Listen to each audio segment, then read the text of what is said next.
जय श्री कृष्णा। राधे राधे। भगवान कृष्ण द्वारा बताए गए 7 संकेत जो बताते हैं आपका समय अच्छा आने वाला है। मित्रों, हिंदू धर्म और शास्त्रों में समय को बहुत ही शक्तिशाली बताया गया है।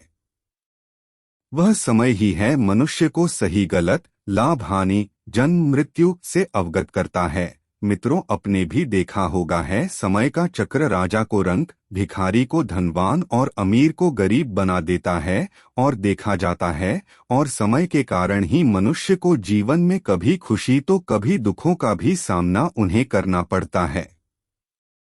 अच्छा, तो क्या आपने कभी यह सोचा है कि आपके जीवन में शुभ और अच्छा समय आने वाला है? उसका पता पहले ही कैसे किया जा सकता है? अगर नहीं तो चलिए हम आज इसके बारे में बताने जा रहे हैं, जिससे आप आपके भविष्य में अच्छे समय आने के संकेतों को कैसे समझ पाओगे। आज हमको कुछ ऐसे ही संकेतों के बारे में बताने जा रहे हैं जो भगवान कृष्ण द्वारा बताए गए 7 संकेत हैं, जिन्हें भगवान कृष्ण द्वारा नारद जी को बताया गया था।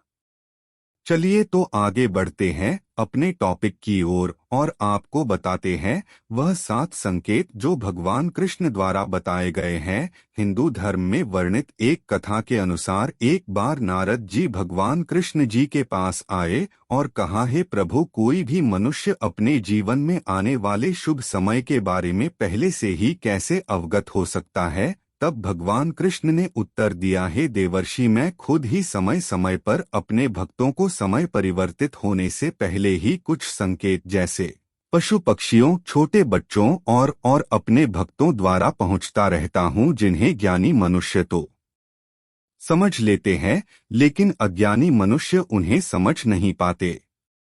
संकेत 1।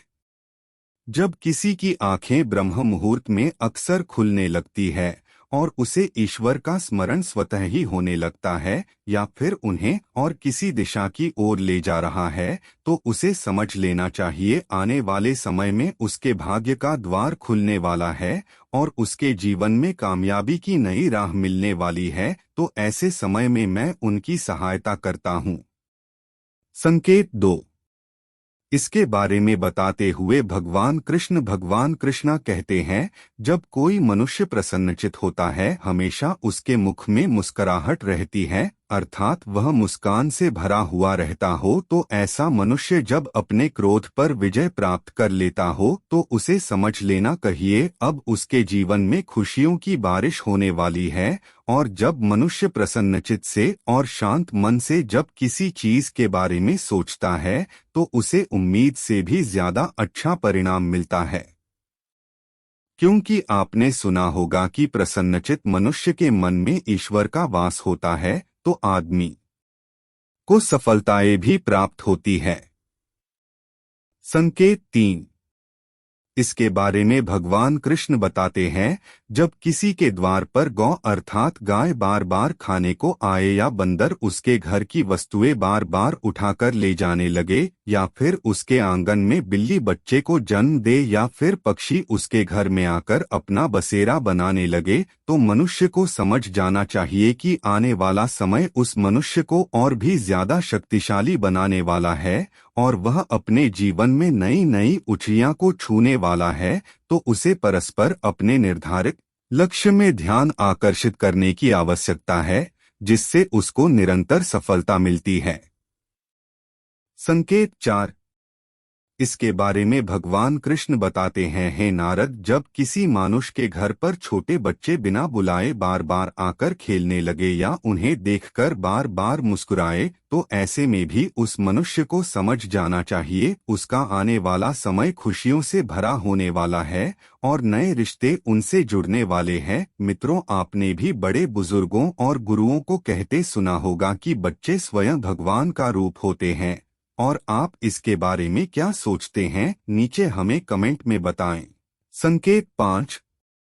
इसके बारे में प्रभु बताते हैं, जब मनुष्य के खर्चों में कमी आने लगे और कमाई के स्रोत में वृद्धि आने लगे, ऐसे में उस मनुष्य को यह जान लेना चाहिए उस मनुष्य का बुरा वक्त जाने वाला है और उसके बाद से उसके घर में स्वयं लक्ष्मी वास करने वाली है। ऐसे में उस मनुष्य की सारी परेशानियां जाने वाली है और उसके घर में धन ठहरने वाला जो पहले नहीं ठहरता था, तो आदमी को निरंतर इसके लिए प्रयास करते रहना चाहिए। संकेत 6। इसमें मैं कुछ संकेत मनुष्यों को भेजता हूँ जिसे वह जान सके जब वह पूजा की थाली हाथ में लेकर पूजा कर रहा होता है और उसे लगे भगवान की प्रतिमा उसे देखकर मुस्कुरा रही है, या बड़े समय के बाद उसके घर में अतिथियों का आगमन हुआ हो, तो उसे समझ जाना चाहिए कि उसका अच्छा समय शुरू होने वाला है। इसके अलावा जब किसी स्त्री का बायां अंग और पुरुष का दाहिना अंग फड़कने लगे तो उसको जन लेना कहिए, उसका शुभ समय आने वाला है। संकेत 7। इसके बारे में भगवान कृष्ण बताते हैं, जब वह किसी कार्य के लिए घर से निकलता है और तब उसे गौ अर्थात गाय माता के दर्शन हो जाए या फिर किसी साधु संत द्वारा उसे आशीर्वाद मिल जाए, तो उस समय मनुष्य को समझ जाना चाहिए जिस कार्य के लिए वह घर से निकला है वह कार्य उसका अवश्य ही बिना किसी बाधा के पूरा होगा, इसमें कोई संदेह नहीं करना चाहिए। अंत में भगवान कृष्ण बताते हैं, न सब के अलावा संध्या के समय जल से भरा पात्र या फिर दूध से भरा पात्र उसे प्राप्त हो या उसे कोई मिठाई दे, तब भी उसे समझ जाना चाहिए कि अब उसके भाग्य खुलने वाले हैं और इसमें कोई संदेह नहीं कि उसको आगे चलकर सफलता की नई ऊंचाइयां मिलने वाली है। तो मित्रों, यह ऊपर बताई गई बातें भगवान कृष्ण द्वारा बताई गई जिनका वर्णन हमारे शास्त्रों में भी किया गया है। हमारे शास्त्र जो हमें जीने की नई राह प्रदान करते हैं और हमें जीने की शिक्षा देते हैं, ऐसे शास्त्रों का अनुसरण करें और जानें उनके बारे में हमसे जुड़े रहिए। ऐसे ही महत्वपूर्ण जानकारियां आपको यहाँ पर मिलती रहती है।